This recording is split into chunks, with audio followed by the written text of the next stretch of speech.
Hello, everyone. Welcome back from lunch. My name is Tim Filley. I am the director for the Institute for Resilient Environmental and Energy Systems. I'm also a professor in the Department of Geography and Environmental Sustainability and in the School of Geosciences. And I want to thank you for actually inviting me to take part in this really amazing program.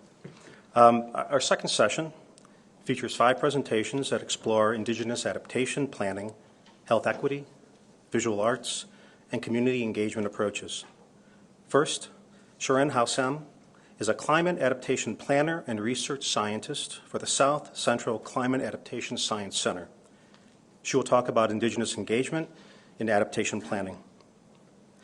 She was followed by Lauren Mullenbach, an assistant professor in geography and environmental sustainability. Dr. Mullenbach will talk about climate adaptation planning in the U.S. cities, including health equity considerations. Todd Stewart, Associate Professor of Art, Technology, and Culture, will discuss his photography practice exploring the changing American West over the past 2 decades. Thank you, Tim. My name is Angela Pearson. I'm the Director of Research Initiatives and Strategic Planning for the Gibbs College of Architecture. And it's my pleasure to introduce our 4th and 5th presenters for this session. The 4th presenter is Dr. Randy Pepler, a lecturer in geography and environmental sustainability, and Associate Director of the Cooperative Institute for Severe and High-Impact Weather Research and Operations. Dr. Pepler will share his research on perceptions of a changing climate among Native American agriculturalists in southwestern Oklahoma. The session will close with Vanessa Morrison, Associate Director of the OU Institute for Quality Communities. She will discuss community engagement practices for resilience, including a case study of Tallahassee, Oklahoma's oldest surviving Black township. Sharon, would you like to start?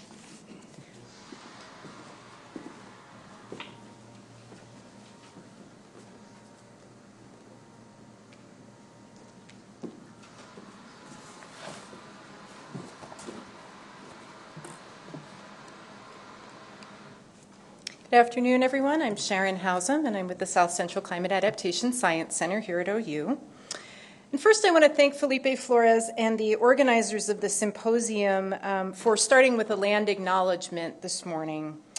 I also, as a member of this University of Oklahoma community, want to personally recognize the historical connection our university has with its Indigenous community. I acknowledge, honor, and respect the diverse Indigenous peoples connected to this land. I fully recognize, support, and advocate for the sovereign rights of all of Oklahoma's 39 tribal nations. This acknowledgement is aligned with our university's core value of creating a diverse and inclusive community. It is an institutional responsibility to recognize and acknowledge the people, culture, and history that make up our entire OU community. The subject of my presentation today, which just jumped to the final slide,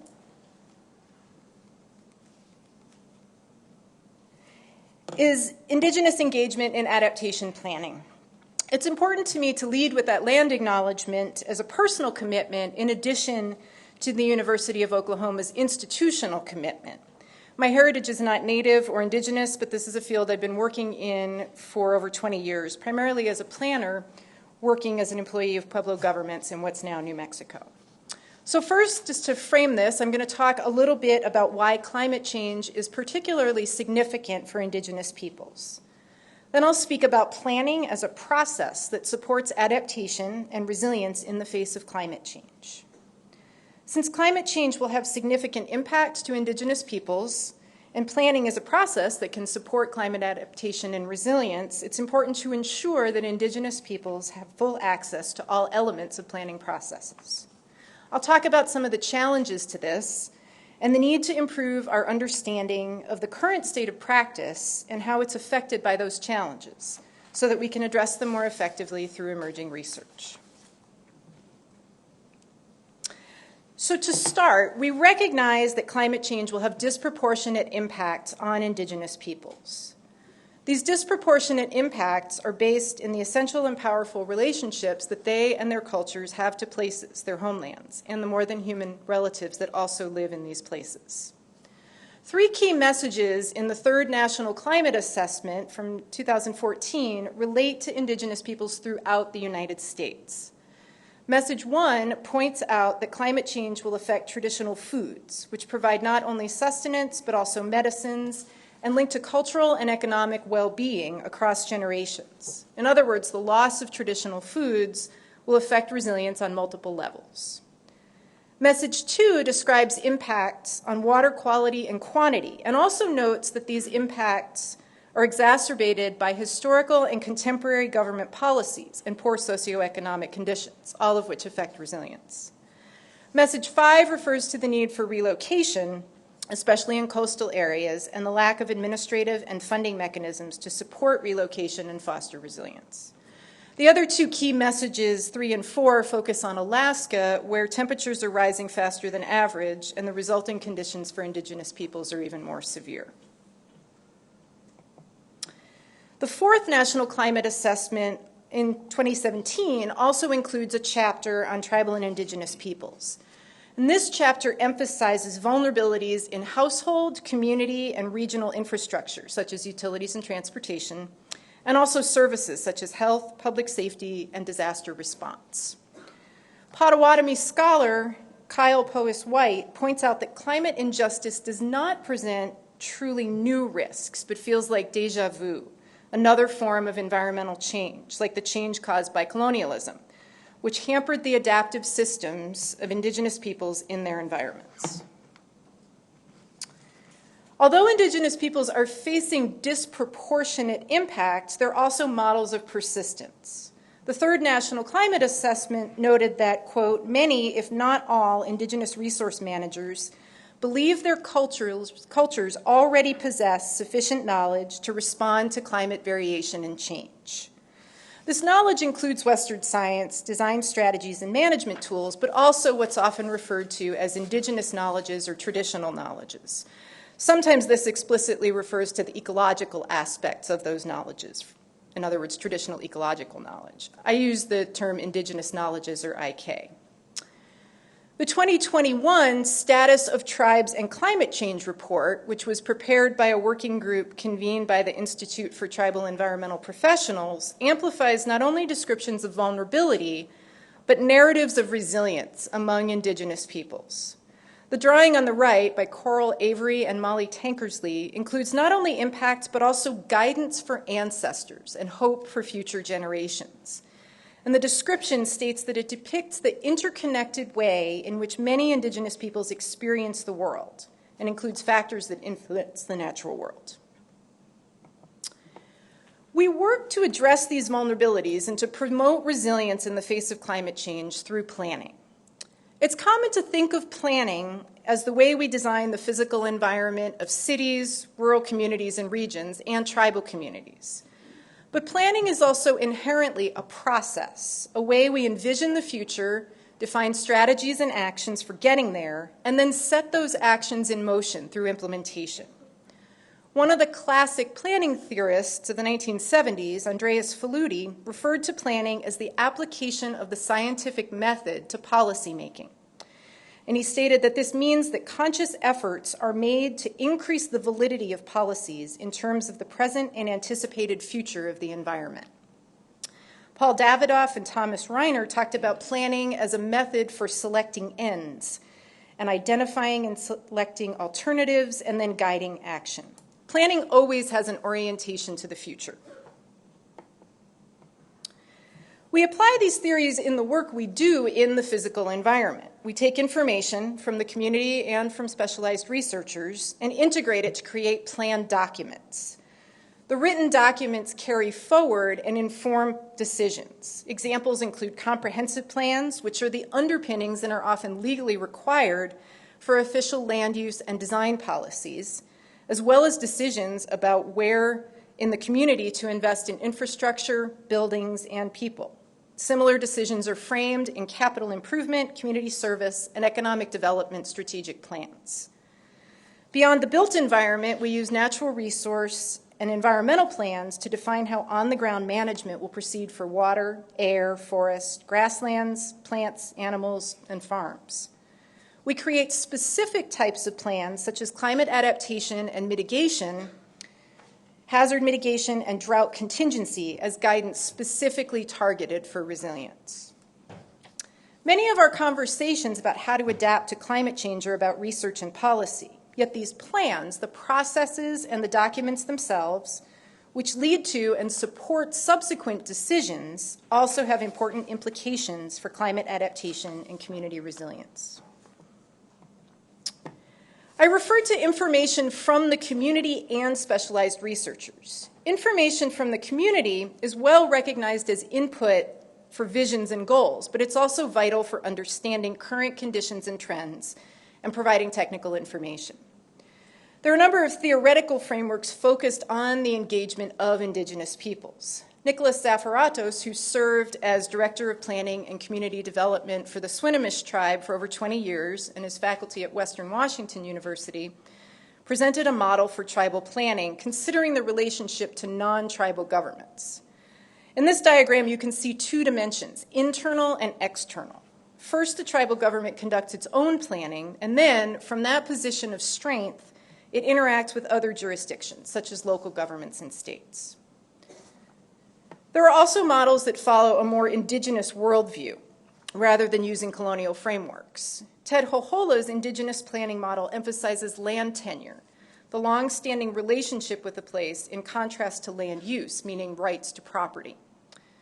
Laura Harjo, here at OU, provides an operating definition of her concept of futurity, the enactment of theories and practices that activate our ancestors' unrealized possibilities, the act of living out the futures we wish for in the contemporary moment, and the creation of conditions for those futures.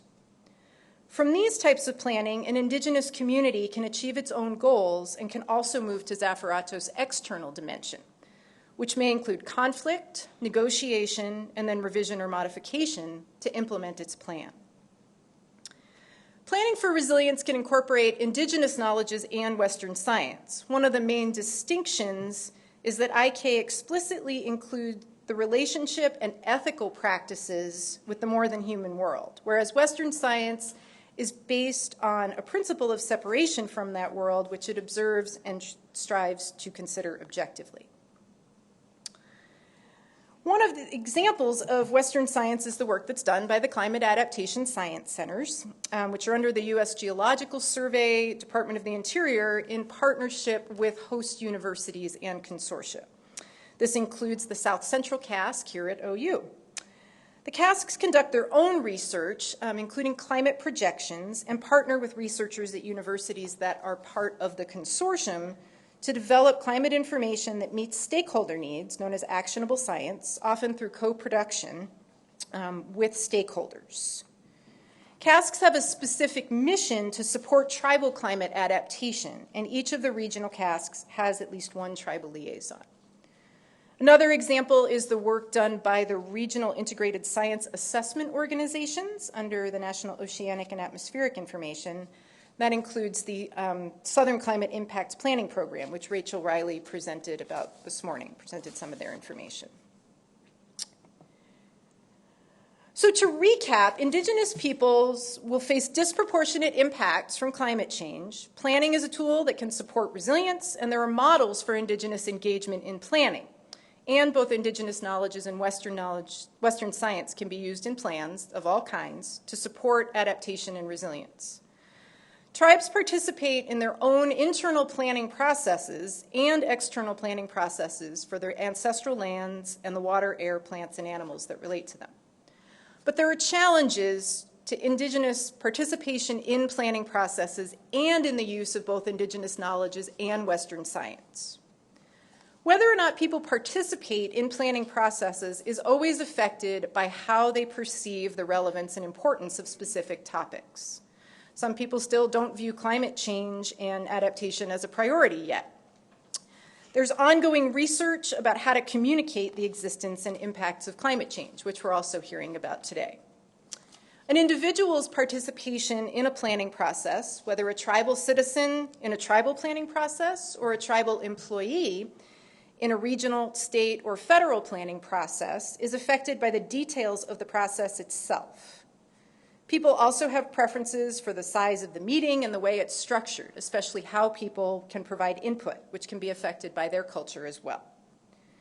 In addition to these standard issues, Indigenous participation in external planning processes is also affected by lack of understanding of Indigenous communication and approval protocols, differences in worldview that may make it difficult to understand each other's values, the past and current relationship with the outside entity, which typically includes negative impacts of colonization, recognition of ancestral lands, and the power a tribe has in the United States based in its status as a sovereign government, which may affect the range of its options.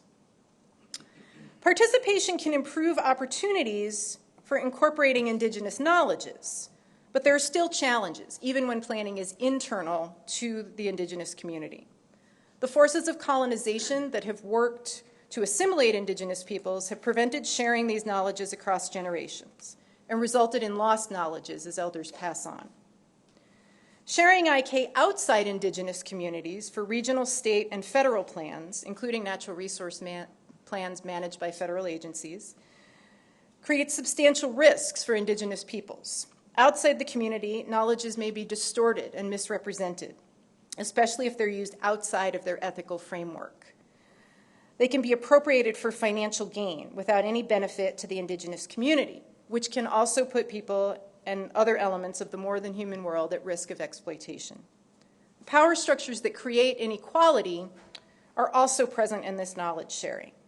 In the US, there are few protections for Indigenous knowledges to ensure proper respect and support for what's known as data sovereignty. There's some research on climate adaptation and mitigation planning and the types of actions that are included in plans.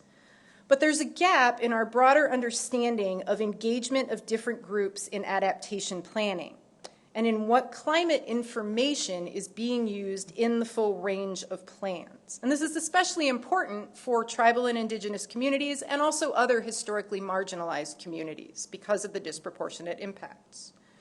Some questions that we might start to ask are we starting to see climate information mainstreamed into comprehensive plans, capital improvement plans, and watershed management plans? Are planners using climate information to develop specific plans? Why are planners choosing to include certain types of climate information and not others, or not include climate information at all? Is climate change not a priority yet from their own perspective or from higher levels of leadership in their community? Do they feel they don't have the skills to integrate climate information, or does the form of the information available not meet their needs? For Indigenous knowledges specifically, do planners see the relevance of IK as climate information for planning? Are there concerns about the risks of including IK, and if so, which concerns are paramount? Are the timeframes for building relationships and sharing IK not aligned with planning process timeframes? Is IK being lost as elders move on? My research, which is still in the early stages, will be describing the current levels and types of climate information in plans and the planner's explanations for the uses of that information. And this will help inform the ways climate information is researched and presented, and also create a baseline so that we can track how the use of climate information from both Western science and Indigenous knowledges are improving to benefit Indigenous peoples and support adaptation and resilience. Thank you.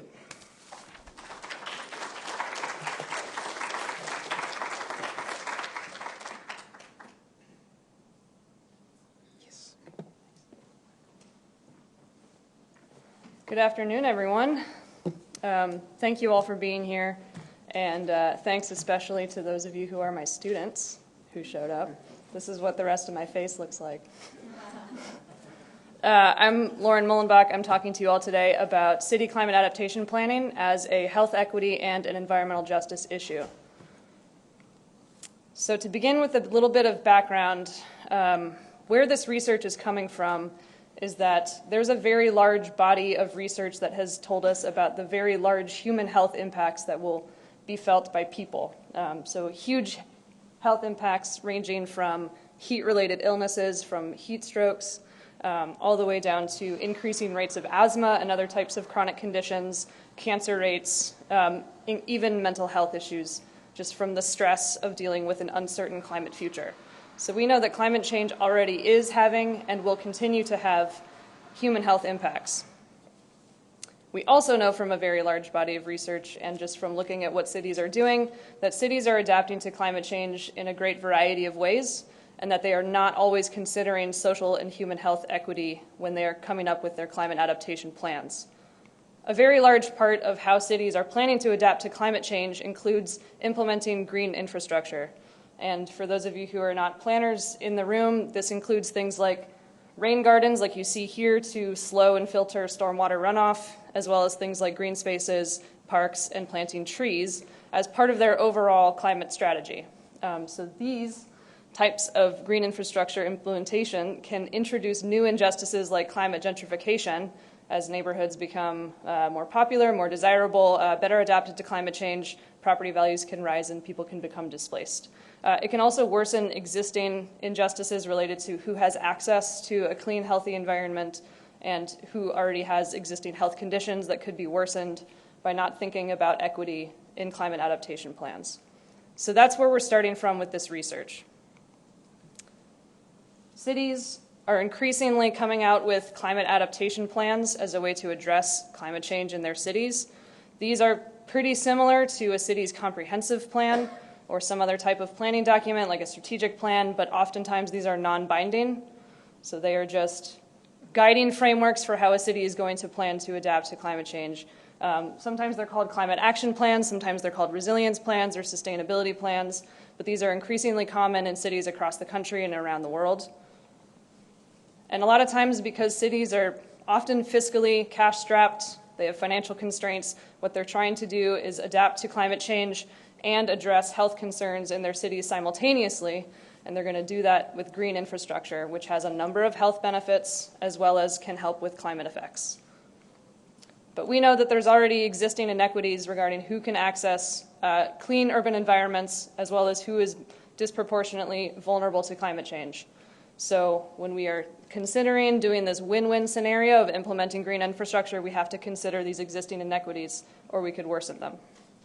So a rise in green infrastructure as a part of climate adaptation planning could include a potential environmental injustice in the future without close, careful consideration. From past research, we know that there have been other equity analyses of city climate adaptation plans.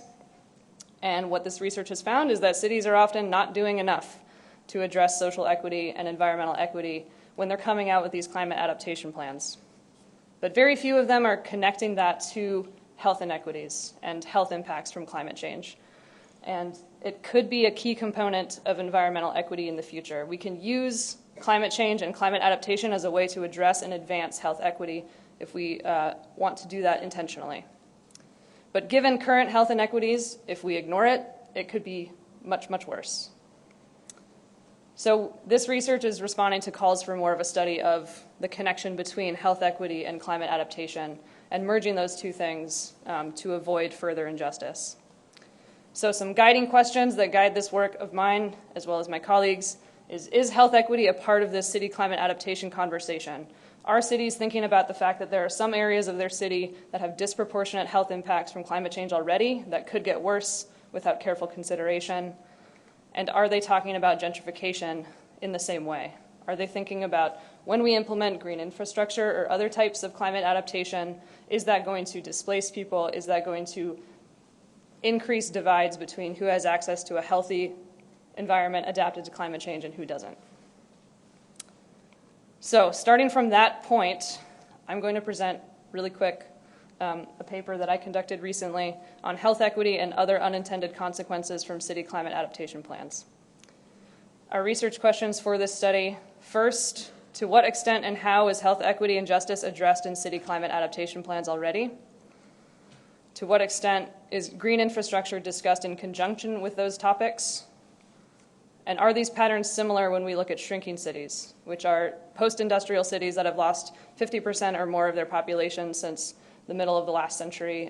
Think Pittsburgh, Pennsylvania, with the leaving of the steel industry. We talked about this in class last week, actually. So for you students, coming full circle. Think Baltimore, think St. Louis, think Cleveland, Cincinnati, cities like that. So we started with a database of 88 different U.S. city climate adaptation plans that we downloaded from Georgetown University Climate Center Clearinghouse. We have representation from almost every state except for these 6, which do not have a single city climate adaptation plan anywhere in the state. We were looking at city-level plans only, so we excluded county-level plans and state-level plans. And we analyzed one document per city, whichever one was their most recent as of February of last year.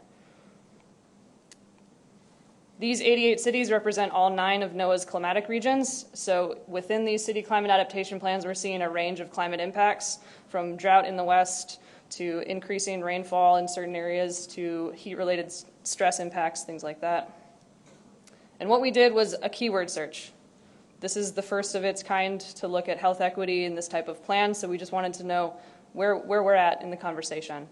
So we had keywords related to health, like asthma, cancer, physical activity, things that we know are already affected by climate change and will worsen over time. Keywords related to equity and justice, like climate justice and social equity. Keywords related to green infrastructure, parks, green spaces, trees, and looking at where those things are talked about together. These keywords were determined, I didn't just make them up, they were from the literature. And then we did that sub-analysis looking at shrinking cities. We performed a summative content analysis, which is a type of content analysis where you're not just looking at word counts and frequency, but also the context in which those words are used. And when I say intersection, I mean where are these keywords appearing together in the same sentence? So where are they talking about health and equity at the same time in conjunction with green infrastructure or other topics? This here is just to show you the kinds of cities that are in our sample and that they range from Lewis, Delaware with 3,000 people all the way up to New York City with 8 million people, and that they represent the wide range of demographic distribution in the US, and that a lot of these plans are pretty new, 4 or 5 years old on average. And this is a big scary table, so I just want to direct your attention to this column here. So when I'm presenting these word counts, right, first we're doing frequency, then we're doing content. First, just looking at frequency of words, most of these plans, 85 out of 88, are talking about health impacts. Great, awesome. 83 out of 88 also talking about green infrastructure. Awesome, at least one time. Equity and justice, still pretty good. 71 out of 88 are talking about equity and justice in their climate adaptation plans, and then it really drops off. So talking about health in conjunction with talking about equity and justice, only about half of them. And then it's reduced even further when you talk about health and equity in conjunction with green infrastructure, and then gentrification being discussed in only 11 of the plans. And I want to reiterate, this is the number of plans that have mentioned these things a single time, not have mentioned them a bunch of times. So when we dig into the context of these keywords, we know that cities are talking about climate change as a health issue. That's definitely happening, at least they're mentioning it one time. Cities are definitely talking about equity and talking about justice in the context of climate adaptation. That's true. But when we talk about these things together, that's less promising. So cities are not necessarily recognizing that the health impacts of climate change are related to equity and justice concerns. Cities are definitely talking about gentrification a little bit, but not as much as we would like to see, especially in these shrinking cities where it could become a concern as they start to regrow. One promising thing, because it's not all bad news, is that more recent plans are starting to think about equity and justice a little bit more, especially in conjunction with health. So we even have in the city of Providence, Rhode Island, a climate justice plan, not just a climate action plan. When we look at that sub-analysis with shrinking cities, so the ones that have lost a significant amount of their population tend to be fiscally constrained, tend to be demographically diverse, socioeconomically depressed. These shrinking cities are discussing health equity and justice disproportionately more than other types of cities. So the ones that have the most concerns with health equity are talking about it the most. Great, at least they know what their problems are. We also see the same temporal trend when we look at these shrinking cities where newer plans, so more recent plans, are talking about health equity and justice in conjunction with green infrastructure more often than older plans were. So what does this mean? Why do we care? Cities generally I mentioned these are word counts, so they could be talking about this one time. When they talk about these things, it tends to be problem framing. So cities in their climate adaptation plans acknowledge the problem of climate change could be affecting people disproportionately, and then that's all they say. So when these topics were discussed, it's mostly problem framing. Much less attention was paid to how to actually solve those problems. So climate change could become a health equity issue. We don't know what to do about it. So to an optimistic person, you could read this as cities trying to become flexible in how they approach these things. They want to leave room to find the solution that best meets the problem at hand. If you're less optimistic, this could signal to you that this is a lack of attention being paid to how to solve health equity problems. Overall, health equity and the discussions among cities really varied. Shrinking cities are paying a lot more attention to this, which is kind of encouraging because some of the biggest impacts are happening in the middle of the country, where shrinking cities tend to be. And green infrastructure is very often a part of these plans, so a lot of cities are addressing health and climate change at the same time, but not necessarily in an equitable way, and very few are making the connection to green infrastructure as a way to address climate change and health equity at the same time. And it's not that encouraging to see that there's not very much attention being paid to gentrification as a potential outcome for implementing these things. We also want to acknowledge that we need to expand this work outside of the global north. Most of the research on city climate adaptation, as well as gentrification, green infrastructure, all of this work, most of it is happening in the global north.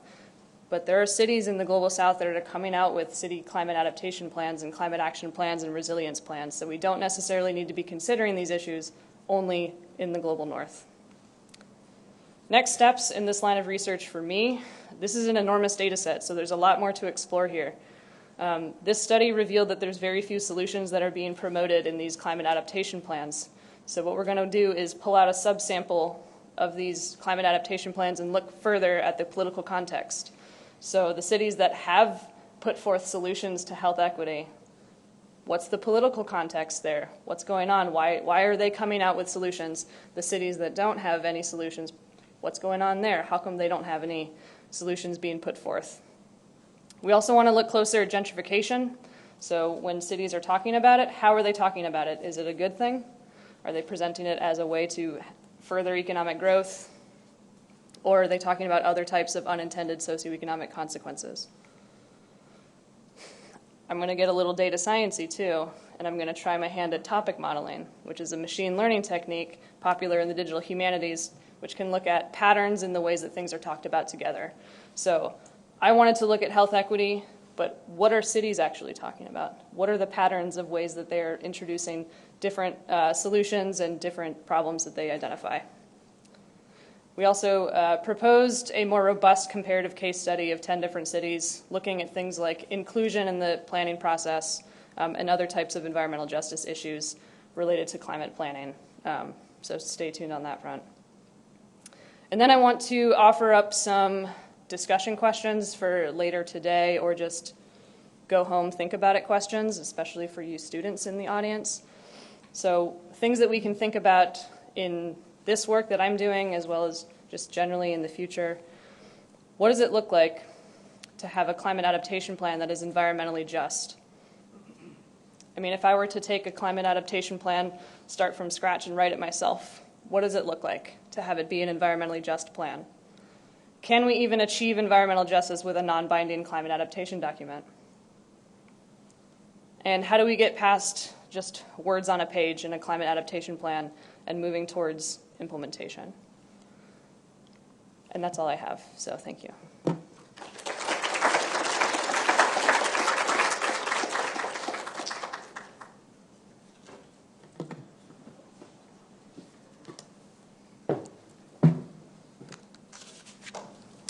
Good afternoon, everyone. Before I begin, I, like many others here today, want to thank the organizers of this event for, in my particular case, inviting me to talk today. I really appreciate the opportunity to share my work. I think I speak for all artists when I say we like being invited to sit at the adult table every now and then, so this is good. As has been mentioned, each member of the panel has been asked to provide an overview of the state of their field. And for me, that would be contemporary art and photography. To take a stab at it, let me begin by saying that I believe art is not a purely formal or aesthetic endeavor. It is also a critical practice, one that engages with the world and asks important questions regarding why things are the way they are. With the existential threat posed by global climate change, it's therefore not really that surprising that concerns related to the environment dominate much of contemporary art. You need only to walk out the back door here and walk through the museum or walk next door to the School of Visual Arts, and you're going to find many, many different ways in which artists are engaging in these discussions. My particular practice is grounded in photography, and that medium's connections to the environment and environmental issues date all the way back to the introduction of photography. To just name a few and show you a few contemporary photographers that are continuing to engage in those discussions. It's James Baylog hanging off the side of a glacier there. It's a rough life. He's been working on environmental issues for 35 years. In 2007, he founded something called the Extreme Ice Survey. And through this program, he's been documenting the disappearance of glaciers, some incredibly beautiful photographs of glaciers. But I think some of the most interesting parts of the work were some time-lapse videos that were created as part of the project in which remote cameras were positioned at these spots to overlook the glaciers and actually recorded over a period of years the retreat. There's 2 marks there. This is work by a photographer named Laura McPhee. She's the daughter of John McPhee. I don't know if any of you know John McPhee's work, but he's the Pulitzer Prize winning author of Annals of the Former World, which is a really wonderful book on geology. And I'm including that information here because I feel like much of her photography has the same narrative sensibility as the work of her father.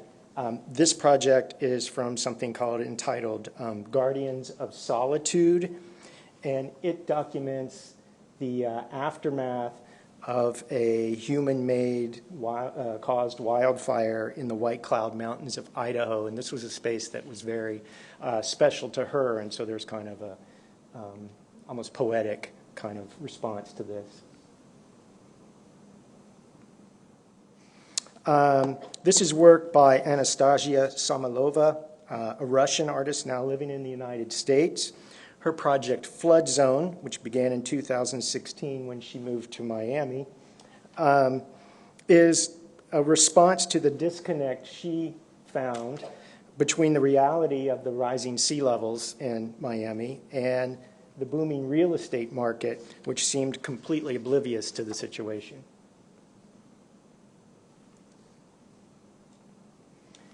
And this is photography by another artist named Edward Burtynsky. Burtynsky describes this as, this project is called the Anthropocene Project. He talks about it as being a multidisciplinary body of work which combines fine art, photography, film, virtual reality, augmented reality, and scientific research to investigate the influence of human influence on the state dynamic and future of the Earth.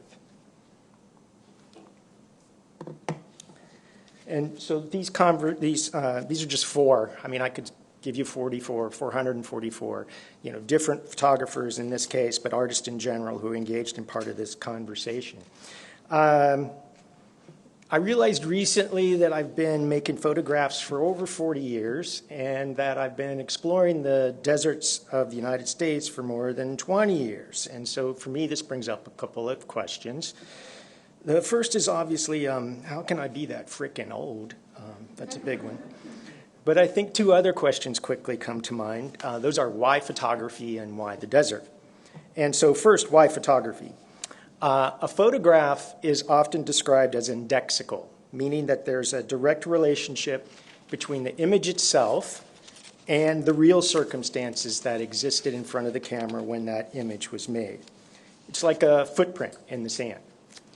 Although I realize this may not be the case for every photographer, but for me, to make a photograph is to engage with the real. And because of this, I find photography an amazing tool for critical inquiry. The practice of both making and then viewing photographs are acts of critical observation. To make an image, I need to go out into the world, place myself into the world, look critically at what I'm seeing, and then attempt to structure a photograph that can communicate my thoughts to others. In this regard, to make a photograph is very much like writing, and the resulting image is therefore very much like a text. Second question, why deserts? Well, the thing about deserts for me is that in a lot of ways they're just like photographs. Traces of events that have taken place on the land remain long after those events have ended. And so these landscapes, these desert landscapes in particular, are indexical, just like a photograph. These might be geologic, historic, cultural, whatever, but they all leave marks upon the landscape. And then landscapes are also constructs. I'm talking about landscapes, not so much land. It's a subtle difference here. They derive from the complex layering of a particular physical geography with the individual and collective narratives of those that inhabit the land. In their introduction to the 1988 publication, The Iconography of Landscape, Dennis Cosgrove and Stephen Daniels assert that a landscape is a cultural image, a pictorial way of representing, structuring, or symbolizing surroundings. They, meaning landscapes, may be represented in a variety of materials and on many surfaces, in paint on canvas, in writing on paper, and in earth, stone, water, and vegetation on the ground. So if landscapes can be thought of as images, and images can be thought of as text, it follows then that a landscape, like a text, could also be read and therefore meaning derived. Which brings me to talking about some of my work. I'm going to use this exhibition, an exhibition that I was a part of, or had last year at Oklahoma Contemporary. It's entitled Fieldworks Beyond Measure, as a way to kind of frame this methodology that I'm kind of proposing here. And this is work that is an outgrowth of my ongoing collaborative research with my colleague in the School of Visual Arts, Robert Bailey, who's an art historian and writer. In this exhibition, it was a collaboration between Robert and I, and so it was a collection of images mine and text Robert's that were all created in our response to the many site visits throughout the desert. We climb into cars, drive places, hang out. He writes stuff down, I take pictures and think about things. Our goal for this exhibition, and we're also kind of trying to develop this into a book, is to create a body of work that has both breadth and depth, one that is somehow both expansive and specific at the same time, which is a tough task. So, but toward that end, Robert and I have been working together for several years, and we've developed a very large archive of materials, and these include my photographs, Robert's texts, videos that we make, objects that we collect, archival documents, everything that you can kind of possibly think of as part of this archive. And then when asked to mount an exhibition, we draw from this archive and design a unique installation for each space. In the case of this exhibition, the space was really very unusual. The gallery has two large open areas connected by narrow hallways, and the walls are the hallways are kind of tight, the walls are really high, unusual angles.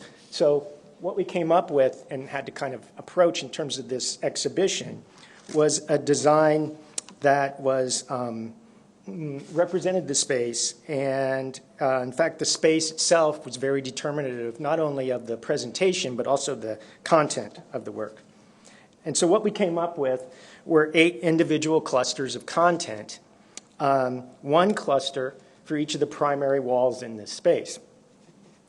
And in designing each wall, we began with the text written by Robert. We identified a theme within that text, and then I selected a collection of photographs from our various visits that in some way spoke to that theme. In this case, on this wall, Robert's text appears in the upper left-hand corner, and I'm going to read Robert's text so you can get a feel for the kind of tone of all of this. So it begins as this. Absolutely not. Montgomery Clift's nurse elicited these, his last words, by asking the actor, who debuted auspiciously opposite John Wayne but died young and addicted, if he wanted to watch himself in The Misfits, in which Marilyn Monroe plays a divorcee taking solace in the desert beyond Reno with other damaged people.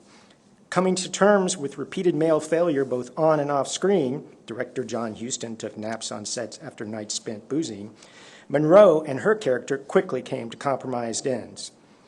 Whether or not Jane Rule saw this film when in Reno doing research for a novel about a divorcee who finds love with her guest house owner's late lover's daughter, the same expanse of desert figures in her book as an opening, not an enclosure, an enlivening role that is reprised when Desert of the Heart provided Donna Deitch with the story she adapted in her film, Desert Hearts, which, true to its source, ends happily, and for that earned the same devoted following, appreciative of its courage.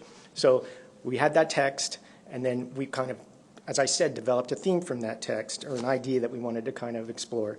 And we went with damaged lives, broken lives as kind of the overall theme for that. And so this is the layout of that particular wall. And the individual photographs are then from several different sites. This large image is from Needles, California. To give you a sense of the scale of what we're working with here, this is 8 feet high, 10 feet wide on the wall. And there are two larger framed pieces. Those are 40 by 50 inches. These are two of the smaller images that appeared on the upper right. These are also happen to be from Needles, but these were taken in an abandoned homeless camp hidden in a grove of cedars along one of the railroad lines that runs through the city. This is a cabin on the site of the former Cal Nev, California/Nevada resort on Lake Tahoe. And this resort was once owned by Frank Sinatra. Marilyn Monroe is believed to have stayed in this particular cabin. And this photograph is at the entrance to an aging resort on the Colorado River. I'm going to skip that one for a minute. This last image is of the self-declared mayor of Ballarat, California. It's a ghost town on the edge of Death Valley, and this gentleman's the only resident there. The day we were there, he showed us the pickup truck in his front yard, which he claims belonged to Charles Manson, so that was a great experience right there. Other walls in the exhibition, there's the truck. Other walls in the exhibition were similarly organized. So this one was organized around ideas of power and violence.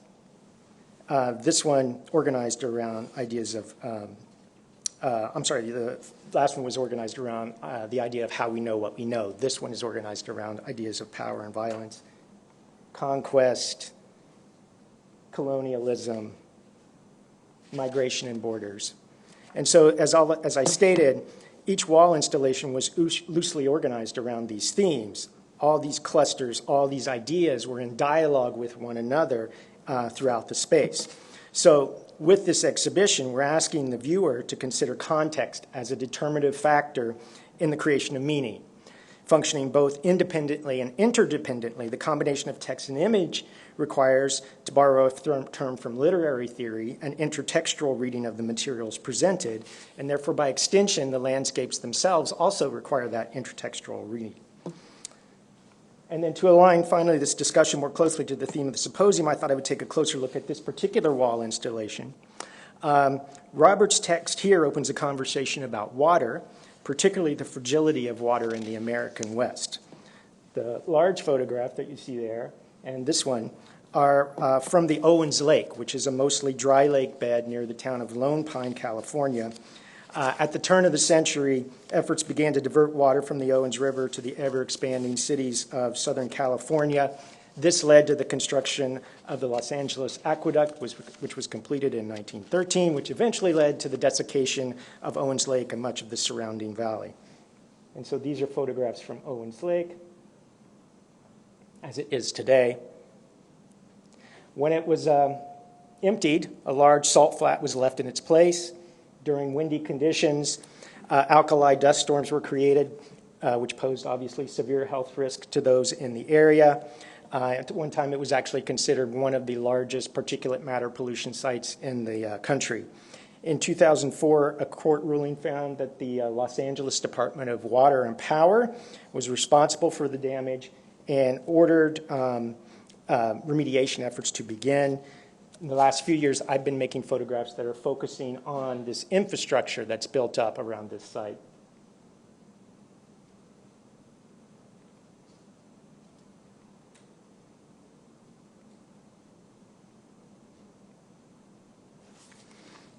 My experiences at Owens Lake have in turn informed my understanding of sites outside the valley. I have, for example, visited several other terminal lakes.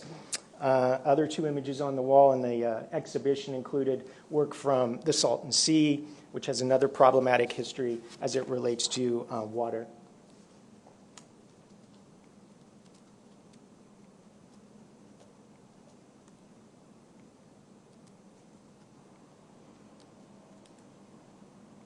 It's like your cousin's slideshow at home, right? This is Mono Lake, which is located immediately north of the Owens Valley and Mono Basin. Water inflow to this lake was also greatly reduced by the LA Aqueduct. They have made some mitigation efforts there that have slowed that a bit. And then come to the Great Salt Lake.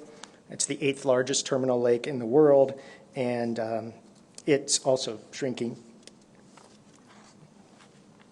In fact, this is an image of Robert Smithson's Spiral Jetty. It's an iconic land art piece. When I originally started visiting this site, the water at the Salt Lake was all the way up to the bank here, and that was completely submerged. And now, year after year after I've gone back, that line keeps going further and further into the distance. So, to finish up then, seen within this context, these terminal lakes, each one in a different state of retreat, represent some of the magnitude of the problem of water in the West. A reading of these landscapes, documented and represented in photographs, then contextualizes with other images and other landscapes and opens up layers of understanding that hopefully point to the full complexity of the situation, or try to point to that complexity of the situation, something that is critical if we're going to work towards solutions to these existential problems. Thank you.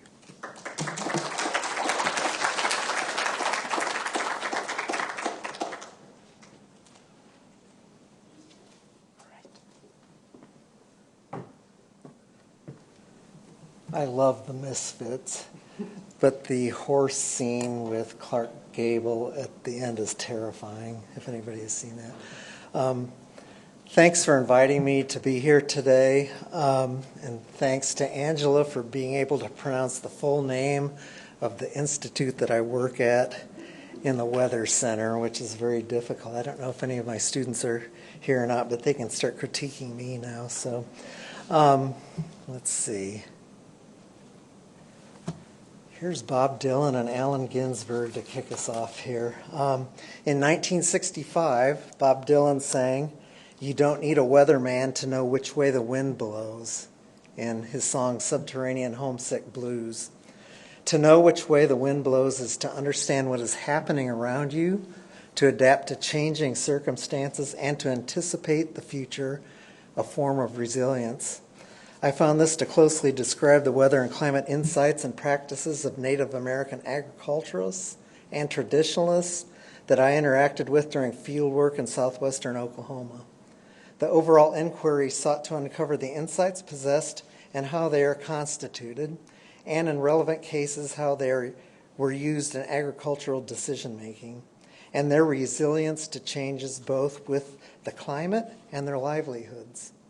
So their observational knowledge, along with their ties to their culture, the other farmers, and family, are their resilience. Okay, my positionality as a white man in the academy should be considered when you listen to this work as a non-Indigenous person attempting to operate within Indigenous research methodologies and cultural cosmologies. There are certain things, such as the experience of being Indigenous, that I cannot understand or represent. I was, though, entrusted by my new friends to be an ethical messenger. So thank you to Randall and the other people that you will hear about today.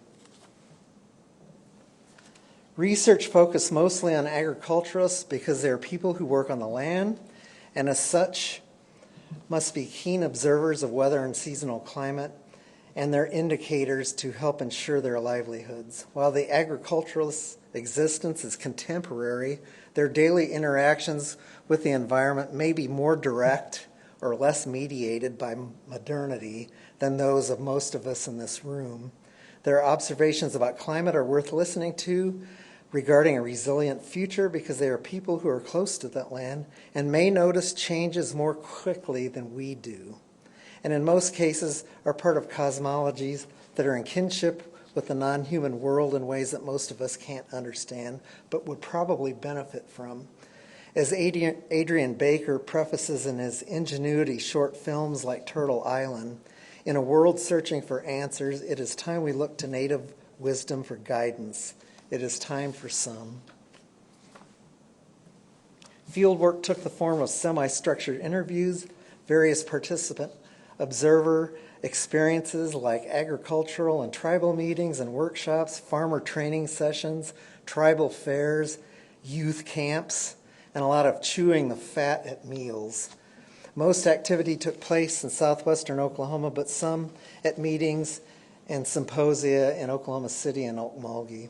So for this talk, I'm going to pass along their stories about climate variability and what they think about it and maybe do about it in their own words. So it'll be a little bit Ken Burns style, I think.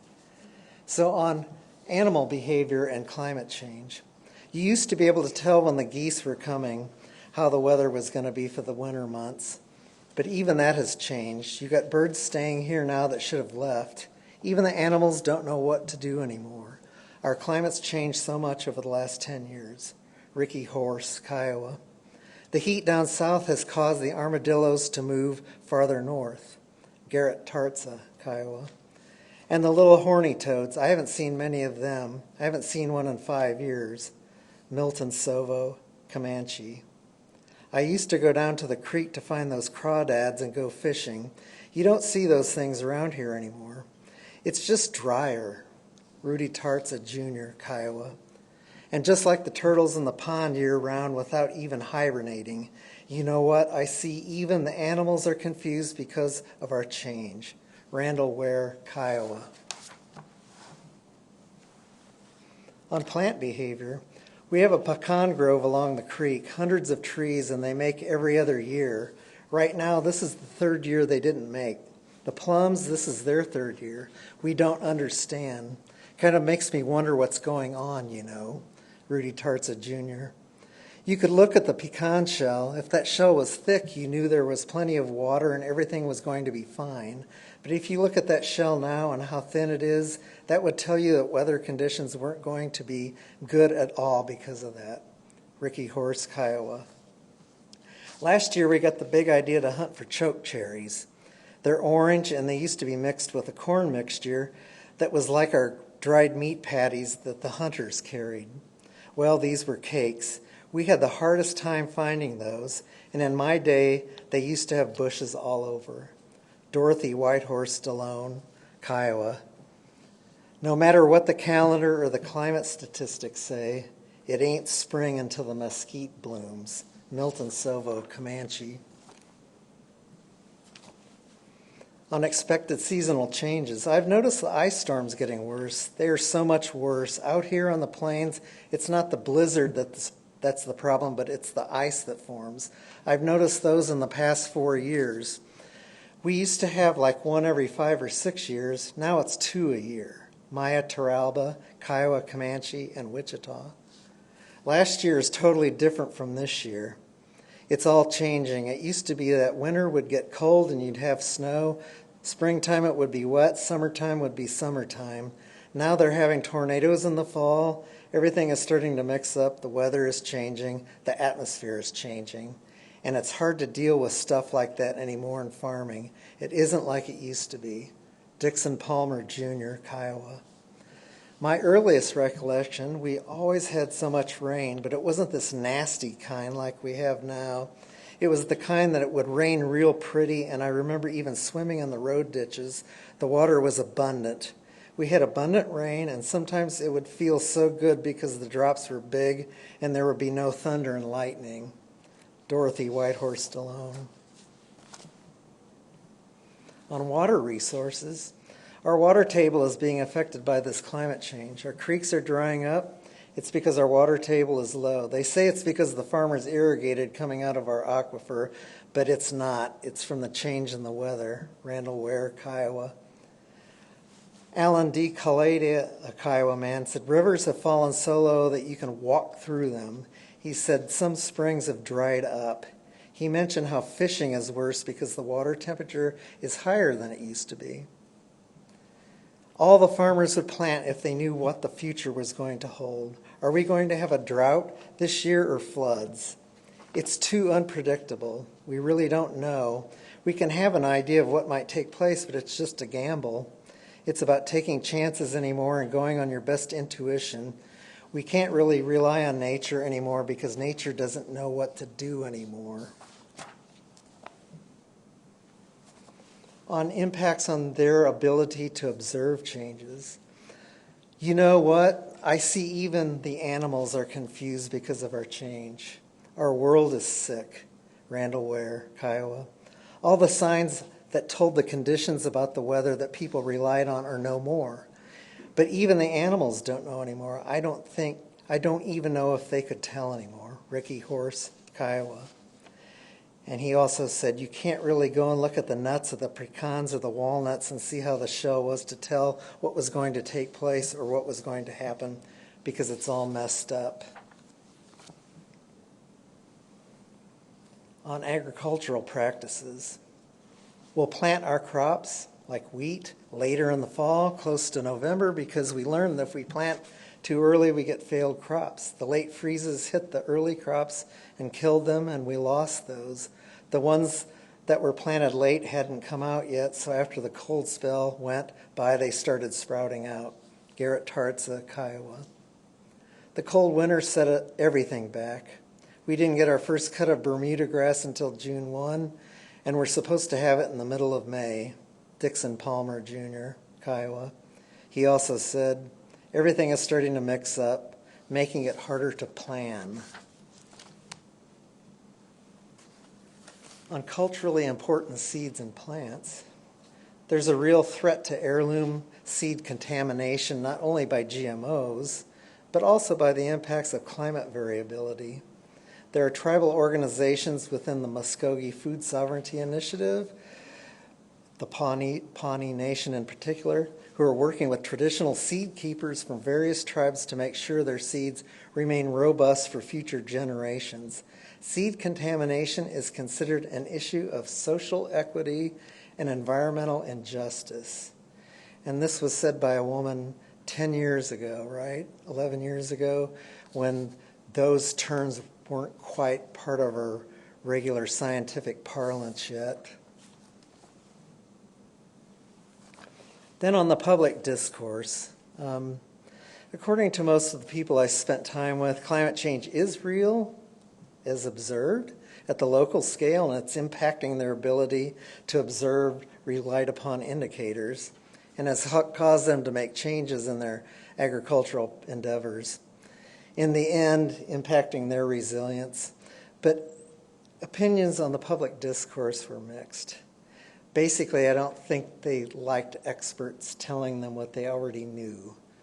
I listened to the climate scientists, but my opinion is still out because I need to see more, but I'm afraid of what I'm going to see. Milton Sovo, Comanche. The debate gets my attention and I listen to it, but other than that, I don't really care. Rudy Tartza, Jr. I listen to the climate scientists probably not as much as I should. I read things in the paper and listen to a lot of what they talk about. Stuart Owings, Wichita. I only know as much as I hear and read. You hear people in our state, Oklahoma, say there is no global warming. And that to me is just ridiculous because there's scientific evidence that yes, there is. Maya Taralba, who also had some kind words for our retiring senior senator. So some final context here on our relationship with the non-human world. So coming back to the beginning, it's been written that Native Americans view events taking place in the non-human world as a blend of physical and spiritual parts.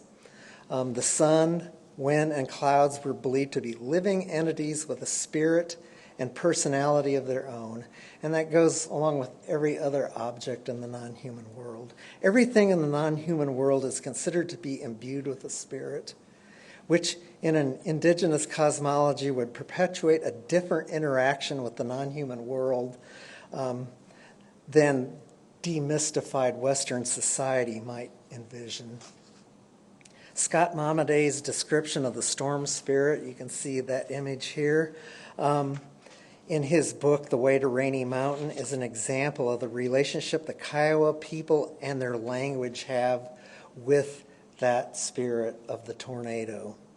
Vine Deloria, who was a Standing Rock Sioux, his book, The World We Used to Live In, is recommended reading here if you're interested in this sort of thing. And just now this week, here on campus, we have Laura Harjo's Muskogee Tribal Town Futurity exhibit, and she couches this imbuing of spirits as energy, the energy that people, non-humans, flora, fauna, and everything else have, and that our interactions with all of these other entities in the non-human world is part of the relational energy. And I think that's a really nice way to think about this. So to close, some believe that we are taking too much and not giving enough back from nature, or that the changes being observed now are a sign that we need to ease up a little bit. And if we do not, there will be dire consequences, like the tornadoes and the hailstorms happening out of season. Some believe the changes taking place are a challenge to all of us to do better. Thank you.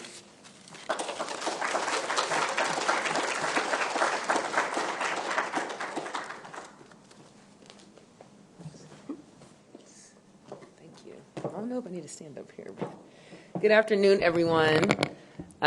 So happy to be here, and thank you all for having me out to speak a little bit about my professional experiences and my background as a planner as it relates to the topics of migration and climate challenges. And full disclosure, I am not a climate expert or migration expert like you've heard from many individuals today. However, these are clearly topics and issues that are very complex and impact each and every one of us, whether you're an expert or not, and not only personally but professionally. And so I'm excited to be here to share a little bit about how that intersects with my world, and have so thoroughly enjoyed all of the speakers today. I'm learning so much, and thank you to all the organizers who have made today possible and have made a wonderful event. So just a little bit about me. My name is Vanessa Morrison, and I am an activist and educator. I've been in the social services and field of supporting communities for about 14 to 15 years, my whole professional career, and working with children and individuals and families who are facing vulnerability and adversity is actually what inspired me to go into planning in the first place, because I started seeing these patterns of people facing challenges not only inside their home but outside of their home, and depending on where they live, those challenges were really escalated and troubling to see. And so I really got interested in understanding, how can I be in a space and in a field where I can work and help prevent some of the issues that cause people to have to come into my office and need help or shelter, all of this assistance that really is temporary and finds people back in the same situation before they came. So found planning a couple of years ago, and went to school, actually went to the regional and city planning program here at the College of Architecture, and now I'm the associate director at the Institute for Quality Communities, where we work with towns and communities across the state. So I have a lot of fun doing those type of projects with our team and our students and faculty in the college.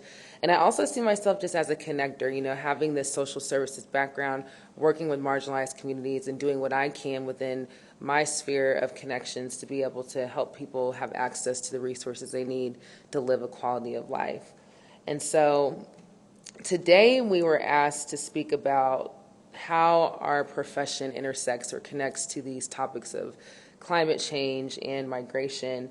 And I just started thinking about my role as a planner, and although this is not my expertise, just thinking about how my position and planners all over the world are really in charge of these decisions that make decisions about how spaces are shaped, planned, and designed for, and how resources are accessible, and how communities are able to get to and fro. And it just really had me sitting in this recognition of the weight and of responsibility that planners have in this work, and really the responsibility of making sure that communities can be planned for from a holistic approach where they can be well, healthy, and thrive. And how we have also been a part of creating these urban patterns that have made that very difficult, right? And have really increased the climate footprint of being so dependent on cars, and creating these suburban neighborhoods and putting strain on the environment where people have to travel through car to get to what they need and access to resources. And so just reckoning with the role that we have also played in some of these issues that impact communities, and also with the reality that we have not always done the best job at planning for everyone in mind, particularly as it relates to those who are disproportionately impacted by some of these climate challenges that we've been hearing about today, including communities of color and other marginalized communities. And so really reckoning with that, and working to understand how that impacts our ability to build trust, to work in communities, because we have been a part of the issue. And I just think it's really important that in these conversations that we're looking in the mirror and checking our own role in these issues, and working to be more proactive, as it sounds like we all are, in being disruptive of these harmful practices that have impacted communities essentially since the beginning of time. So I wanted to speak a little bit about my neighborhood where I live currently, which is the Deep Deuce neighborhood. If you're familiar with Oklahoma City, this is a neighborhood in Northeast Oklahoma City that is a historically Black neighborhood. And it really came to be a Black neighborhood in the early 1900s due to the forced migration of Black people to this area. And that was due to racist real estate practices and segregation that confined Black individuals and families to only be allowed to live in certain areas of the community, and Deep Deuce was the Black community. And not only were Blacks siloed to this area of Oklahoma City in the early 1900s, but they are also now living next to these harmful land uses, right, of the industrialization uses that were happening in that area. So the railroad industry, the warehousing industry, and these other toxic uses were right now next door to people who were forced to live in this area, creating this unhealthy urban environment that was very challenging and create these conditions of inequity for people to have to live through. But despite those conditions and that forced migration to the east side, Blacks created a thriving cultural district known again as the Deep Deuce District that really was a nationally renowned area and known for the arts, creativity, culture, and jazz legacies that were built right here in this neighborhood despite the challenges and the forced, again, moving to the area. And so it's really a beautiful story, and a lot of people are unaware of that history, so I like to speak about it and talk and bring visibility to this history. So despite being forced to that area and being able to thrive in the area and creating a neighborhood that was meeting the needs, serving the community, and was a place where Black people could now thrive, after time had passed, there were other spatial and social dynamics that created shifts in this area that made it difficult for people to be able to stay here, and ultimately displaced individuals from this area. And a big shift in this dynamic was the action of urban renewal, which I know many of us are familiar with. And so I want to show a series of maps to show how spatially urban renewal impacted this community. So urban renewal, in short, for those who may not be super familiar, was a federally funded program that gave cities across our nation funds to clean up blighted areas of their communities. And so that wasn't just Oklahoma City, those were cities across the country. And a lot of those cities took funds and went into Black and brown neighborhoods and destroyed, demolished, and erased these communities. And so that happened here in Northeast Oklahoma City, just north of us. And there were 3 urban renewal plans that impacted this area throughout the 60s and the 80s and really created these harms that are still heavily felt today and do have an environmental impact as well. And so here's a map from the 1950s. And here in the pink area is the Deep Deuce area where I live. And this area in the tan is a visual of an area called South of 8th, which is a project I'm working on to help reckon with the urban renewal legacy in the community and helping to identify ways that land can be returned to the community in a way that's beneficial and is supportive of the community's needs in present day. And so here you see a map that shows a lot of built form. I know it's kind of hard to see exactly what's on the map, but there are homes, there are businesses, there are streets that create connectivity and access. And again, it's this representation of a community that was built and thriving despite the forced migration to this area. However, in 1970, after urban renewal began in the 60s, you start seeing this manifestation of vacancy in the area. So here, whereas before in the previous map, you saw a lot of built-up space, now we're seeing vacancy, erasure, and again, the displacement of Black individuals and families from this area, further away from their social connections, the resources, and the services and amenities that were serving them each and every day. And then in 1990, you see now a new element here, which was the construction of I-235, which is the highway that was built right in the heart of the Northeast OKC community. And so now there is a disconnection between Deep Deuce, the larger East Side community, and again, these social and spatial harms that have impacted the community and the continued erasure of Black spaces in this area. And now here in 2020, you see a more contemporary view of what this area looks like and how it was impacted by urban renewal. And so this here is an image of Northeast 4th Street, which is a lifeline, historically Black commercial corridor that, again, created these assets and these services that serve the community from a walkable distance every day. So there were barbershops, pharmacy, hotel, grocery store, a theater, the only Black theater in Oklahoma City, and it's still standing to this day. And then urban renewal. And this is an image of that era, and again, the demolition and the erasure and the harm that they caused to this environment. And now, the Jewel Theater, which you saw here, is one of the few Black standing cultural assets that we still have as it relates to the time frame after urban renewal. And there is still, to this day, a lot of vacancy in this community, and the Oklahoma City Urban Renewal Authority still owns a lot of land in this area. And so they are working with community members to understand how can they release property in a way that benefits the community. But it still has left a lot of harm and environmental disruption for people who live in this area or who are from this area. And another theme, of course, is the cultural erasure. And so when you walk around Deep Deuce or even the Northeast Side, you hardly see any representation of the history and of the people who were there, which causes this invisibility to those experiences and what people have lived through. And so, again, I just think it's really critical that we acknowledge as built environment professionals the role that we've played in some of these issues and reckon with that history. And also understand that there are people who are working every day outside of our help, outside of institutional support, and outside of systems who are working to support the climate issues in their neighborhood, in their environments, and keep them whole and healthy. And I just want to acknowledge a couple of people that I know personally who are doing that work.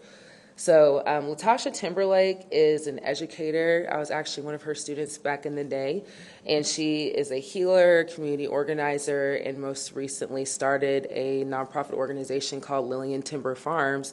And she has started this community garden model to help address food insecurity issues in Northeast OKC.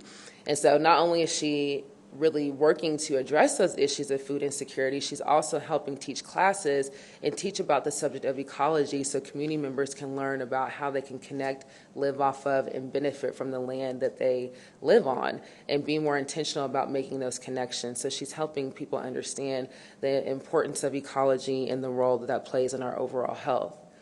And then we have individuals such as Sean Washington, who's a naturalist. He actually works for OKC Parks, and he's a nature educator and does a lot of education in Northeast OKC to teach people how to live harmoniously with the multiple diverse species and ecosystems that exist in Northeast OKC. And again, helping bring in that education so people can be more intentional about how they use their yard space or how they can use a garden that can bring in butterflies, that can help other species and other elements that keep our environment strong and healthy. And those are just two individuals of several out here doing amazing work. And again, I just think it's important to acknowledge that there are people already working within their own solutions and their own models who are doing great work. And it's our job to support that and amplify it, not necessarily come in with our own ideas, but how do we work within those different models to strengthen the work that they're already doing and have been doing for years. So really quick, I wanted to share a little bit of a case study of a community that I've been able to work with through my role at the Institute for Quality Communities called Tallahassee, Oklahoma, not to be confused with Tallahassee, Florida. And Tallahassee is Oklahoma's oldest surviving Black township, as Angela mentioned earlier. And we have had the complete honor and privilege to help support their revitalization efforts as a small Black town that's dealt with a lot of issues as it relates to population loss, the closure of a school, and really trying to figure out how do we bring in the resources to reactivate this town, but also take advantage of being this environmentally strong and nature resilient community that people might consider moving to as they migrate from these unstable, unhealthy environmental areas. And so, Tallahassee is the oldest Black founded township, one of 13 that are still in existence today, and one of the over 50 at one point in history that used to exist here in Oklahoma. And Oklahoma had the highest number of Black founded townships, so that narrative of Black and Indigenous history is so important. It has been such a great learning opportunity for us and the students. And working with this community, we have been able to really, again, with students, identify ways that we can help them advance revitalization efforts in a way that connects to the abundance of nature and the landscape that they have here in the community. And also, more recently, Tallahassee was deemed as a climate receiver place by the Place Initiative, meaning that this is a place where it's not experiencing a lot of the climate challenges that other areas are as well, and it's well situated to receive migrants who are fleeing from these more environmentally unstable areas. And so Tallahassee is actually one of 9 communities in the state of Oklahoma that has this designation, and they're wanting to explore and be strategic about how do they maximize those opportunities while revitalizing the town in a way that can be a place where people want to move back to, want to move to, and want to stay there. And so we worked with students in the spring of last year and are now doing a part 2 of partnership to help advance those goals and those ideas. We worked with students to help them understand empathy and how to work within the context of a marginalized Black community. We leaned on tools such as the Black Space Manifesto that really helps us understand how we can work within Black community spaces with inclusivity and equity and making sure we're being collaborative every step of the process.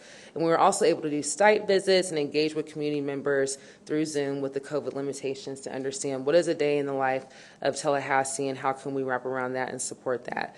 We also worked with community leaders such as Mr. Bates, who were already doing these systems and working ecosystems that were supporting the town, such as water retention ponds, building farms, creating these spaces that were supporting the community, again, with little to no resources. And so all in all, we were able to help co-develop these pathways to hope, is what we called it, and help really support the strategies that the community was exploring to revitalize the community, such as visibility. How can people learn more about the history of Tallahassee, where resources can come in and they can be a competitor for other grants and other opportunities to bring in funding?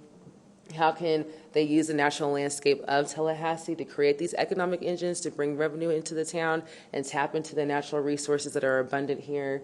And how do we help support that from a holistic viewpoint? And so I'm at time, but I just wanted to wrap up and say that, again, I think it starts with recognizing our role in acknowledging and amplifying the amazing work and organizing that community members are already doing and finding ways to make those partnerships possible. Thank you.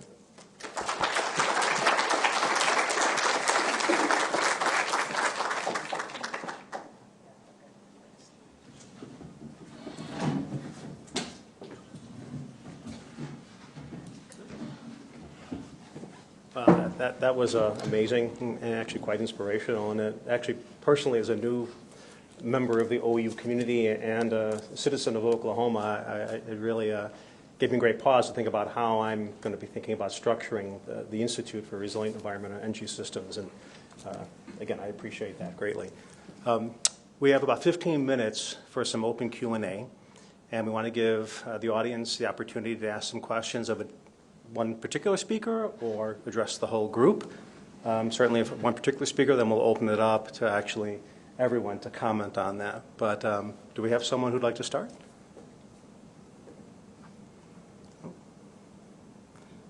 Well, maybe I could kick off a question. And this relates to those of you who are talking about your interactions with tribal communities and how you integrate your perspectives on Western science and the way you view their world. But what I'm wondering about is, do you find that there are tensions within the tribal community leadership that you deal with, and how much they want to open up with things such as sacred knowledge that have a very different perspective for them, and how much they want to share that? But it could be important for the kind of perspectives that you're trying to gain about climate adaptation. So someone like to...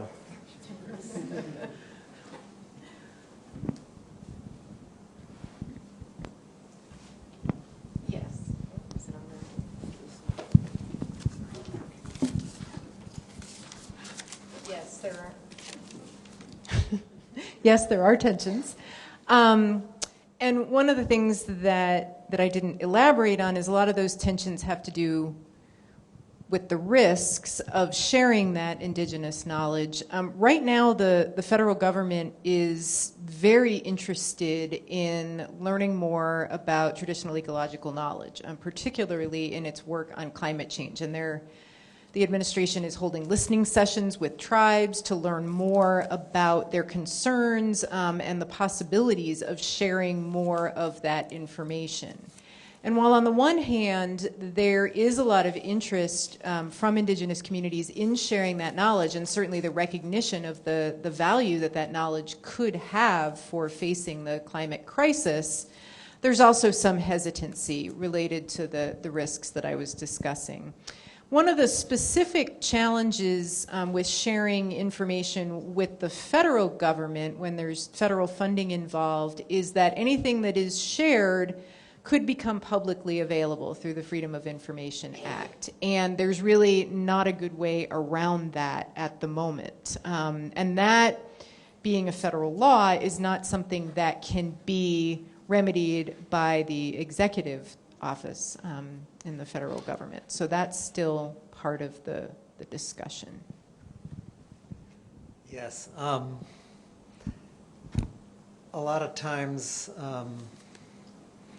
scholars have misrepresented information, knowledge that they have learned from their indigenous informants. A lot of tribes now have their own institutional review boards, right? So they want to make sure that not only is everything done correctly, but that dissemination is done in ways that is culturally respectful to them.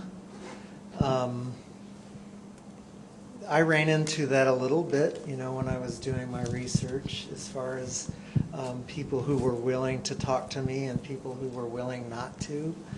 I ended up just talking to small farmer groups and the like, and not really dealing with tribes formally. Okay, there's all kinds of small farmer groups in the state, and at least a few years ago there were some really vibrant ones that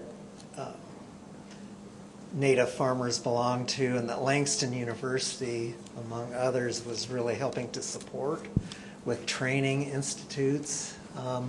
So it's something that you need to be really careful with, I think, and I think how you approach your research. When I was connected to Randall Ware through a county extension agent, I got an email from him 15 minutes later and says, "Yeah, I'd love to work with you." And so he said, "Come over to the Anadarko Library and we'll talk." So when I got there, there was like 6 of those farmers sitting there at the table, and they basically grilled me for a couple of hours. We drank a lot of coffee. They wanted to know what I was up to, and it wasn't just about me. They wanted to know what we could do for them as well. So, and I'm going to add a little more to that also. I think one of the key things to think about in any work with tribes is what the researcher is bringing to the tribal community. The tribe may not be all that interested in what the research itself is going to produce unless the researcher is working with the tribe in a participatory process to design that research. And there's some good articles out there, especially a recent one by Dominique David Chavez about the steps along the way in the process of designing and doing research with tribes. But in addition to that, the researcher-tribal relationship has to be one of reciprocity. And that may have nothing to do with the results of the research. I mean, ideally it would if you're co-producing it, but there are many other ways of interacting in tribal communities where you are providing those benefits to the tribe. Maybe you show up and you help put together a greenhouse kit. Maybe you do some of the baking and bring some food to a community meeting, even though it's being catered. There's a whole range of ways of being respectful in a tribal community that may not seem directly linked to the research, but are essential for the relationships that are part of the research. Yeah, I help judge vegetables. At fairs, I went to numerous summer camps with kids and showed them weather instruments and things like that. So it's all kinds of stuff like that that had nothing to do with what I was doing. Excellent. Thank you. Is there a follow-up question to that, or is this a new one? A new question? Okay, so we'll shift off that topic. Good. Kind of talking about like the climate gentrification. So in that, is that more of like a policy-based issue when you're talking about like going into already kind of underserved communities by government authorities? Is that something that needs to be fixed policy-wise, or is it more of start with that and maybe grow out from there? Good question. Is this on? No. Now it's on. Maybe? Okay. Great. That's a good question. I think when we're talking the whole issue of gentrification broadly and getting rid of that whole idea as a thing, policy level, if you're talking about neighborhood level, whether or not to implement some sort of infrastructure, that can be a little bit more grassroots, looking at what connections can we make within this area, how can we apply existing resources to preserve housing in this area. You can kind of be a little bit more local with it and connect existing resources, use existing community connections, use social capital, political capital, et cetera. But if you're talking about citywide, whether or not implementing an entire climate adaptation plan is going to influence gentrification processes, that's policy level. That's, okay, we need to come up with some sort of affordable housing initiative. We need to, implement some sort of policy that says, you can't change any physical infrastructure without doing X, Y, and Z to prevent inequities. But I mean, gentrification is a whole big thing that is not influenced just by green infrastructure or climate adaptation initiatives. It has everything to do with how we develop cities within capitalism. So, yeah, it's a much bigger issue. But if you're talking about one little project, you can kind of address that sometimes with a little bit of just grassroots organizing and connecting existing resources. But good question.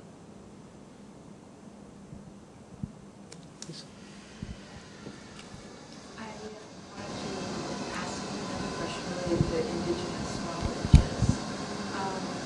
And it may come from a different side, maybe not through the tribal avenue, but I'm thinking about CAL FIRE, like California forest and fire management issues. And there was a recent article in the New Yorker about using indigenous knowledge in controlled burns, and there was like a beta test done by an indigenous employee of CAL FIRE a few years ago.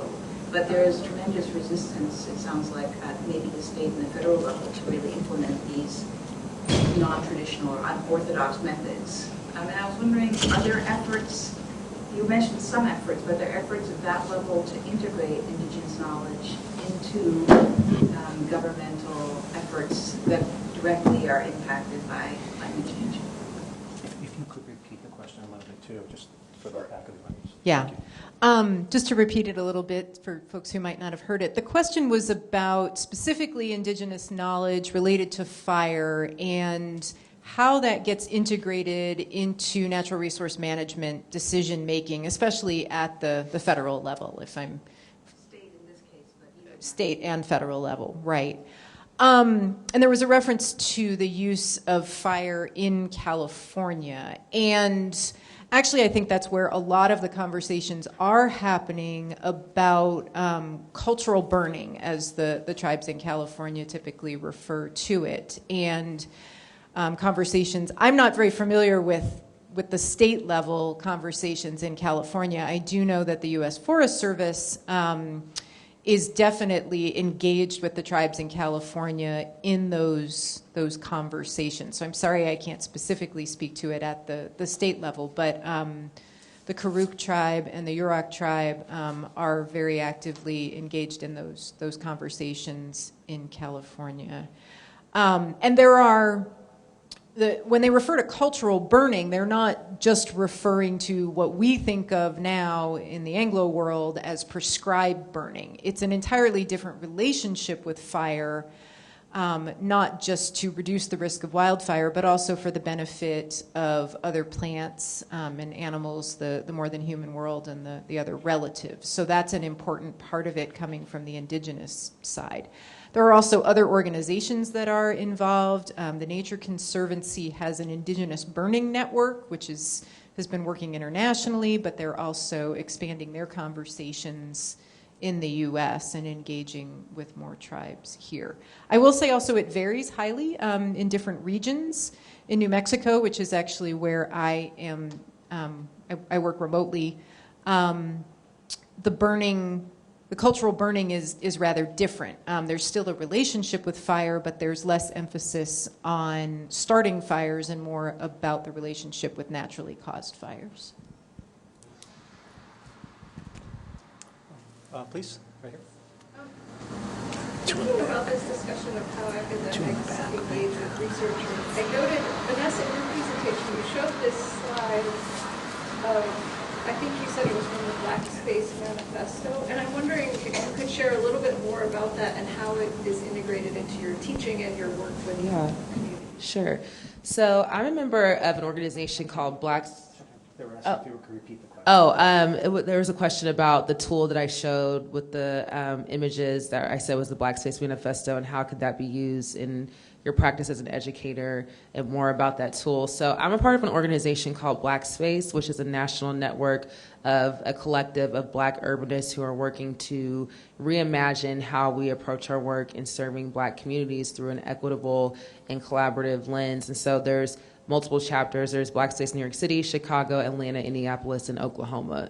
And Oklahoma was the third chapter to launch. And so the Black Space Manifesto was a tool that the collective created to have a set of principles to guide how we do this work in these communities, because we don't want to just, as Black urbanists, go into communities and think, okay, we know everything because we're Black and they're Black and we get it. We wanted to be intentional about having, again, this collaborative approach and moving at the speed of trust and working with communities to be a part of every step of the process in planning, designing, and shaping their communities. And so that tool is actually online. If you go to blackspace.org, and you can download it as a PDF. And it's been so valuable to me because I think it applies to even outside of this work as an urbanist. It applies to every situation in life, and being able to do things like move at the speed of trust, center lived experience and expertise, trying to find ways for communities to cultivate wealth. That's a big issue that a lot of these communities are dealing with, is poverty and being stripped away from the opportunity to cultivate generational wealth for their families. When I showed those images of urban renewal, and we think about home ownership as the #1 pathway to cultivate generational wealth in this country, thousands of people who lived in that area lost that opportunity. And so how does that impact our ability to thrive and be well in our neighborhoods when there's generational poverty? So, I mean, I think that tool has just been really important in helping us ground our work and our approaches as urbanists, and being intentional about how we include people in every step of the process of the work. I think we have time for one more question. Maybe far in the back, if you would. right? Okay. One of the things that I hear a lot of late from my concerned student peers relates to collective action or collaborative action by highly experienced and expertise professionals, such as yourselves. And then one of the things that I noticed in all these presentations was that despite the fact that you all have relatively distinct skill sets, expertises, work experience, and everything, every time someone would bring up a problem, I felt like I saw the solution in someone else's presentation, which is really wonderful. Like, it seems like there's basically a dream team to be found in you guys. So basically the question is, like, how essential do you see it being going forward to try and unite seemingly unrelated skill sets to address these problems, and how do you think you would go about doing that as professionals?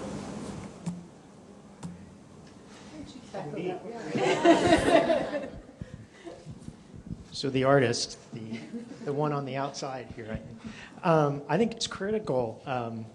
Artists especially love to collaborate, and we come into a situation often in which we have a skill set that's about communicating, and perhaps telling stories. In the case of my situation, where maybe other researchers are having difficulty kind of making that connection, being able to get that out. But other types of artists also work collaboratively. They work within communities, embedded in communities.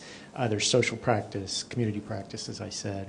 I think that I agree with you in terms of there being all this great, things going on here on campus.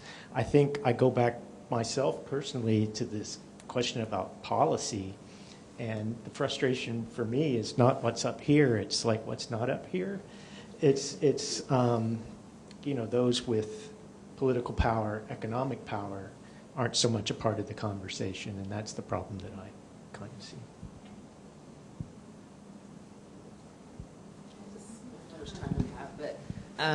Great question, and I think that's one thing I love about the Black States Manifesto is that it really breaks down these parameters as to who can be a part of this work. And there's a principle on that manifesto that says center lived experience, and really recognizing how people with lived experience are people with expertise, and how can we work with them and collaborate with them, just like the individuals I showed in my slideshow that are already doing this amazing work, and treating them like the professionals that they are. In every community engagement project that I work on, if I can, I compensate people for their time.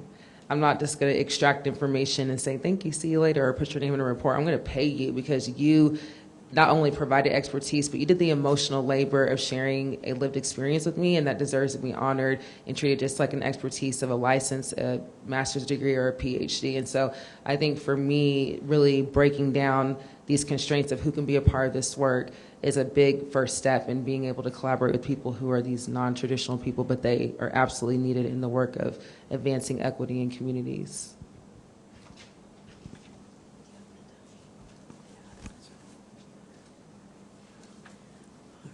I think that is an amazing stopping point for this session. Would you please join me in acknowledging our panelists?